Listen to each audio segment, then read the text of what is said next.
Chandra is also a co-founder in several other companies. Today, he'll be presenting from Skeptic to Practitioner, open source in business. So please welcome him to the stage.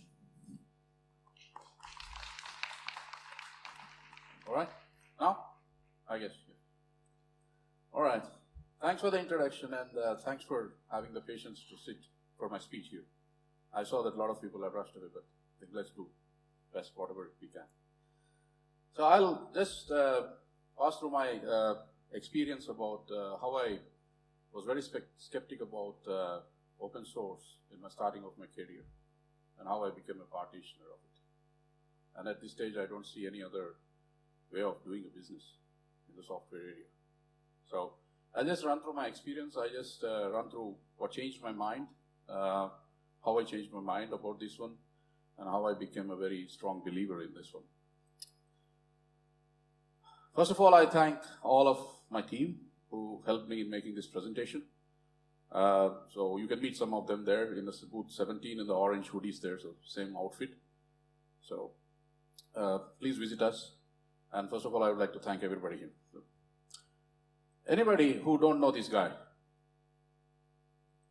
lift their hands. How many of you don't know this guy? Yeah. Okay, I explain. He's Richard Stallman. This is called as the father of free and open source, or there are conflicting terms anyway, but idea is almost the same. So he visited India to my hometown and was giving a speech 20 years ago.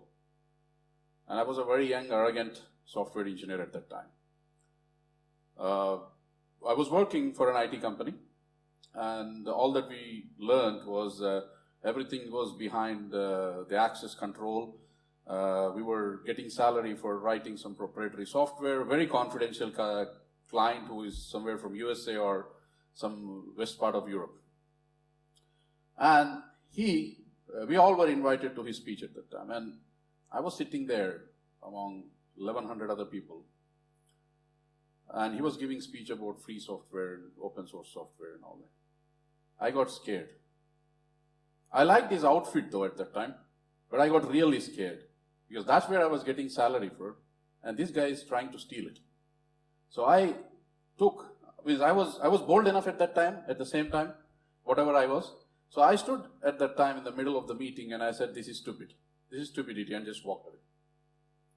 And from that time, I kept myself away from the open source. The main thing for me is that, I'm from India. I don't get anything for free. I don't give anything for free, right? So why do I start to listen about open source and everything? So first question for me was, where is the money? How do I make my earning? How do I make my living with this? So I walked out. And I tried myself being away with it. But then, 10 years back, I was asked to be in the sales organization. And that's when I started to hear again this open source. And this time from the customers. So now I have to really hear. Because, if you're not listening to your customer, then you're out of business, right? So this time, I started listening. So I decided to take a jump. I wanted to go on the dark side. For me, it was a dark side at that time. So these were the guys who were actually filling the business, taking the jobs away from the people who are coding. That was my impression. So in 2006 and 2007, something around that time, I decided that, okay, I try to listen from my customers. Why are they so much talking about open source? So I get into their customer point of view. It was all about freedom. It was all about knowing what they are getting. And it was all about what they can do with that software. Instead of, having weird business models like licensing, paying yearly, everything. These are all fine. These are all working even in open source also. But these are all fine. But at the same time, I was still wondering that how people make money with this open source. Seriously, guys, come on. You're actually giving the source which you're writing, which you put huge amounts of effort. Companies are putting millions and billions of dollars out of it. And they're just putting their whole source code out of it. As we speak, it's nothing prevents from the people to copy paste, right? So that's the best tool. We all know once we start using the laptops or PCs. So then I looked into more and more business models. Actually, I got curious about it because, how are these business models working? So there are always the business models which were actually talking about the teams, which are talking about companies, how should they make money about the open source. But none, actually at that time, and still, very rarely, people speak about customers' point of view. So, customers, what benefits are customers getting out of it? Why they want to have an open source? Because if customer is running some critical system and it's made of open source, it's created with open source platform, then you should be scared, right? Because everybody knows what he's running. But that's where actually I started going deep into it. I started understanding this whole ideology from the customer's point of view. I haven't found any customer saying no to an open source software when I proposed. Till now. I've been doing sales for more than 10 years.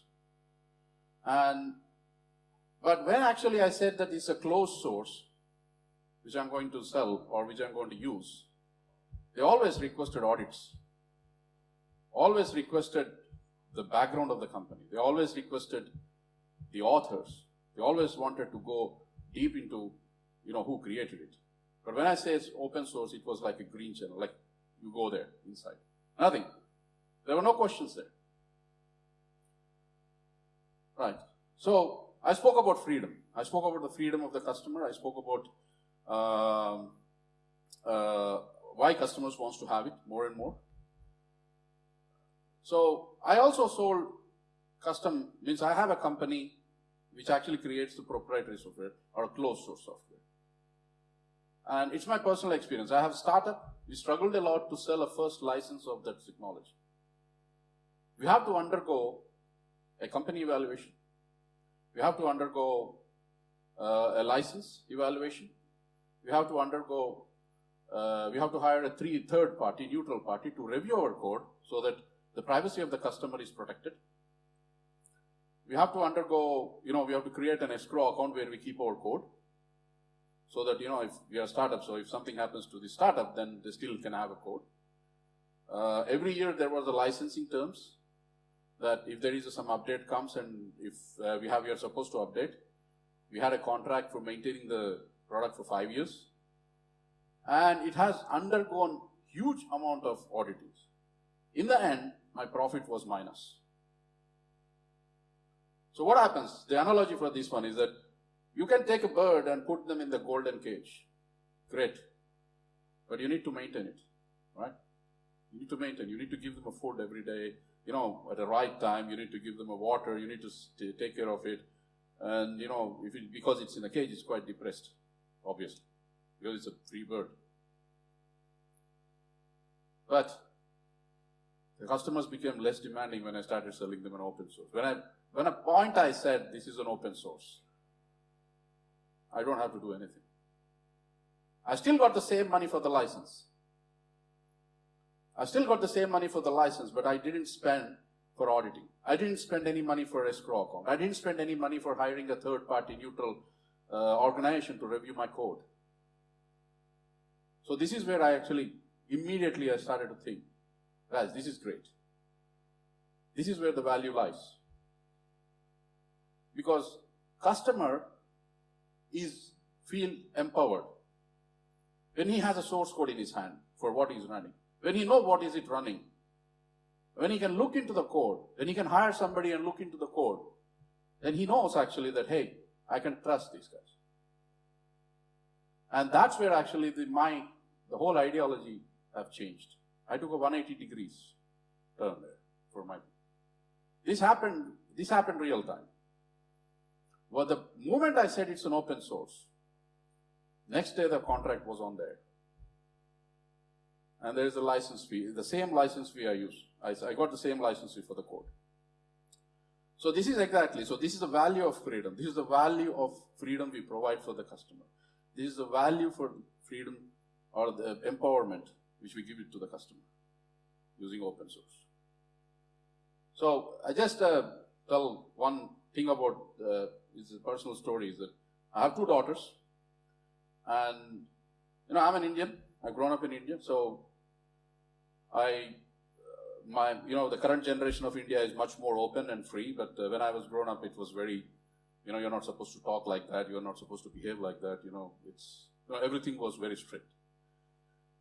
Then we have an idea that, world is crazy. We need to prepare our kids also that, the world is going to be crazy. And I have a Finnish wife, and I started, making, thinking about my daughters that, hey, how do I make my daughters also so strong that they grow up and, face this crazy world, hard world. Then, my wife is a Finn, talking is her hobby. That was a joke. So, but whenever they talk, they actually put millions of wisdom in it. So she said me one thing, honey, don't actually try to, raise your kids so that they can face the harsh world. Try to raise your kids so that they can make the world a better place to live. So that's where actually I changed. That's also one thing which actually changed my perception of the whole thing. So, building walls, building restrictions, building everything is going to be costly. As a startups, we can't afford it. But we need to have the same customers. We need to target to get the same customers who are actually the big ones. Then, when I switched to the open source, when we started a company with a fully open source mindset, marketing was almost free. It's there. The tools which were available, the community, the developers who jumped in immediately, gave us immediate boost to the marketing. So it was a right-away shortcut, another saving for a startup. The team management. So from the day one, we kept it as a fully open source. So the team actually is very careful about how they code because they are creating their CVs online. So my project management, team management has, the effort we need to keep in the company for team management, code reviews, and the project management has reduced. Because you will be careful when you're looked at, when you're online. So that's what actually happened. All right, so first what we did is that, for me, I looked at various models when we started a company. We said that, okay, well, you can keep tiers, you can have a enterprise edition, community edition, and all these things. Then I said that, no, we don't want to keep that much effort. Either it's open source or closed source. So we went totally out and said that, and we still promise not to make any closed sources at all. Of course, if customers demand it, it's a different thing. It's their source. But we actually went on the other side of the wall and said, it's going to be 100% open source. It will be available 100% open source. Then you need to have a team which believes in this mindset, which believes actually who is with you all the time in this journey. There will be difficulties, there will be challenges. Because remember, open source is a community that, open source is the tools which you use and everything is watched by hundreds of people out there. Communities. This is the most important part of the aspect of the open source business. If you're not having a community around your product, you're doing something wrong. You need to have a community. You need to have people who are advocating for you. Either it could be customers, either it could be a neutral other community, if you can't build it by yourself.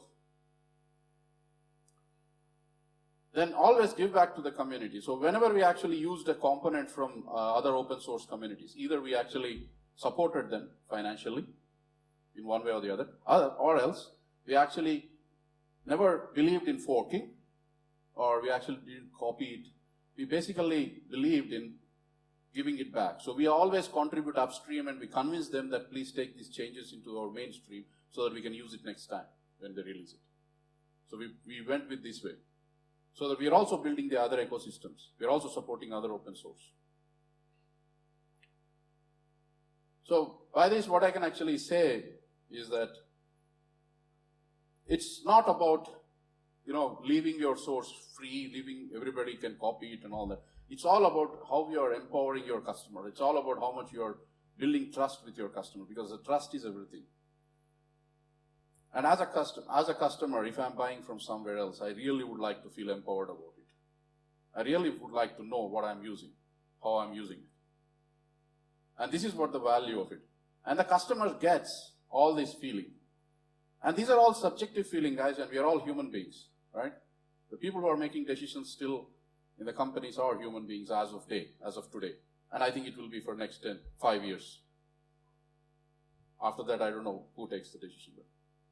But when we are discussing about subjective decisions as a salesperson, this is very important.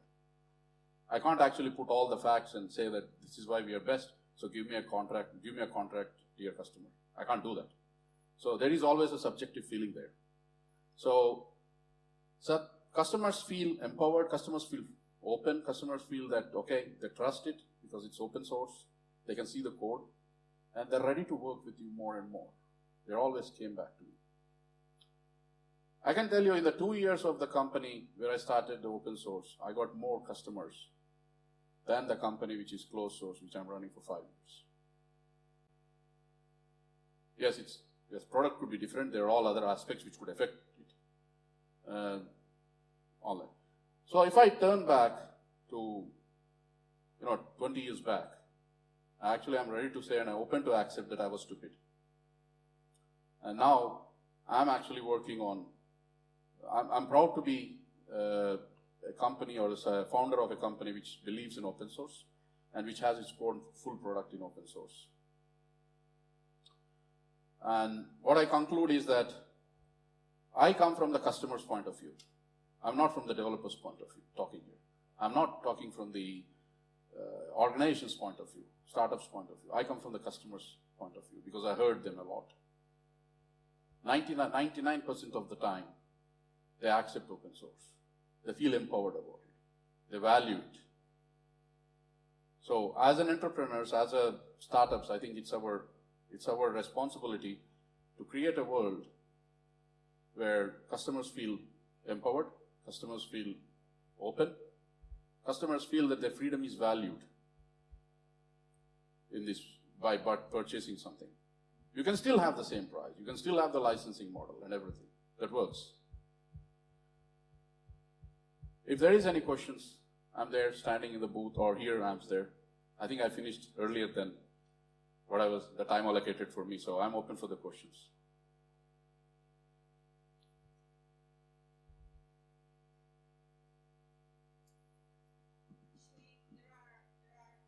Questions on the board. Yeah.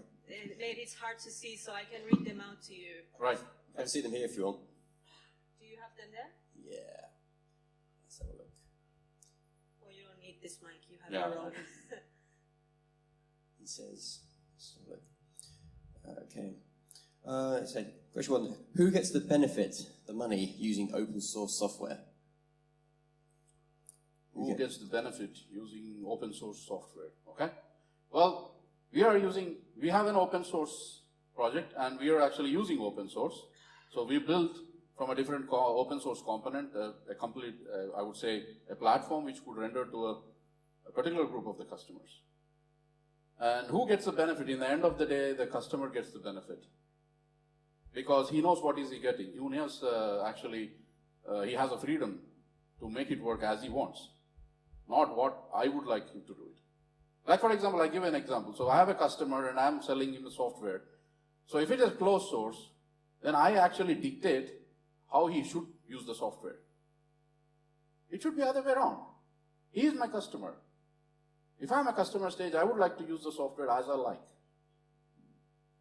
I should have an opportunity. If this guy is not giving me what I want, fine. I take this open source.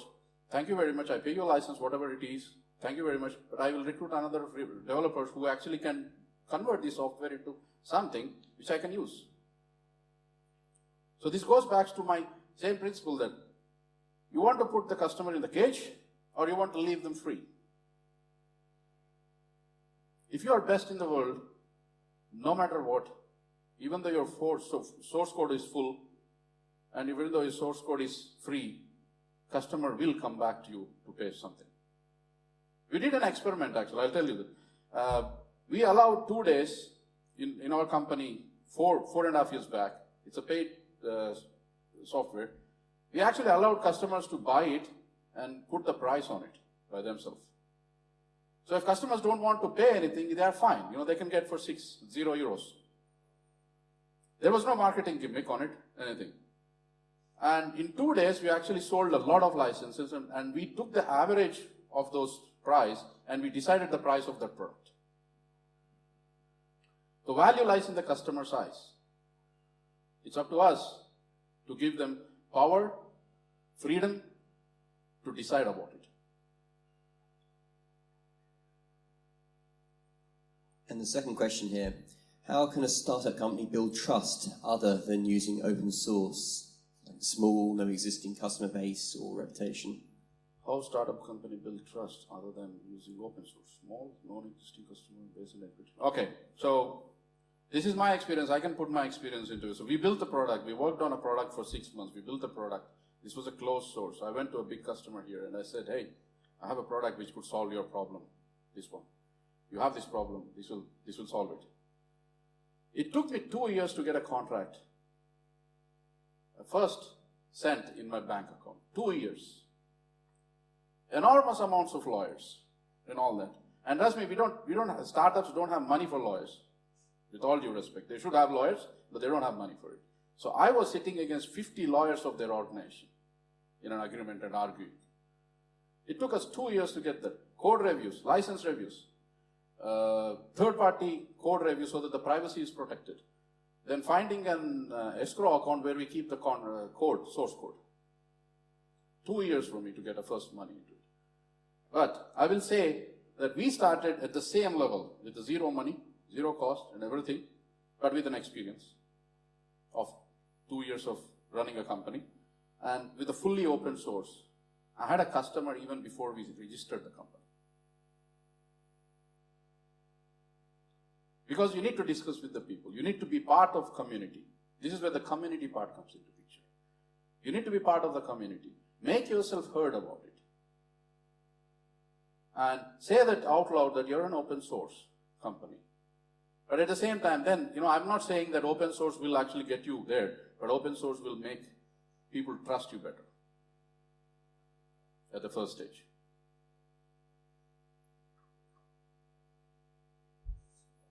Did I answer the question? So I have no more questions from Emerald. Does anybody have a question they would like to ask in person? Down the front here.